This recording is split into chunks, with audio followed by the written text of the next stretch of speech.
పంతులు గారు, వీలైనంత త్వరగా పెళ్లి పూర్తి చేయండి. అమ్మా, పెళ్ళనేది శాస్త్రోక్తంగా జరగాలి.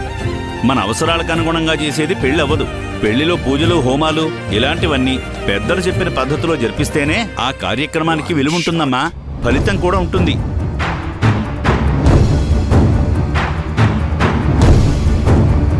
తనేదో మాట వరుసకలా అనేసిందిలేండి, మీరైతే మొదలు పెట్టండి. ఓం యశివో నామ రూపాభ్యాం యా దేవి సర్వమంగళ త్రయో సంస్మరణాత్ పుంసాం సర్వతో జయమంగళం.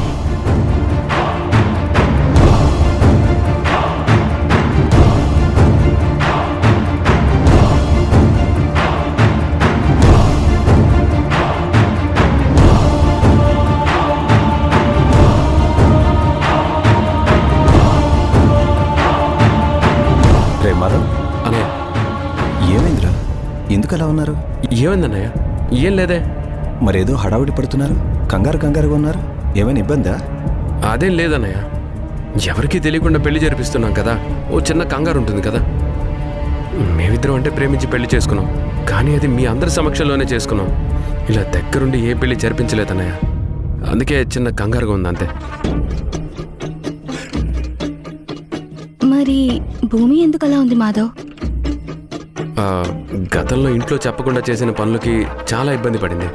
ఇప్పుడు కూడా మా అమ్మ నాన్నకి చెప్పకుండా ఈ పెళ్లి జరిపిస్తున్నాం కదా.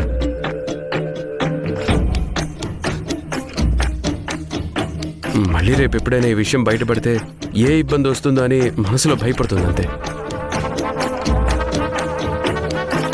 నిజమేరా, మన కోసం, మన కుటుంబం కోసం తను ఎన్నో కష్టాలు పడి, ఎన్నో మాటలు పడింది. ఈసారి తనకి ఎటువంటి ఇబ్బంది రాకుండా చూడాలి. అయినా ఈ విషయం బయటికి తెలిసే అవకాశం లేదులే అన్నయ్య. మనం నలుగురే ఉన్నాం కదా, మనతో పాటు ఎవరూ లేరు. దాని గురించి మీరేం ఆలోచించకుండా హ్యాపీగా పెళ్లి చేసుకోండి.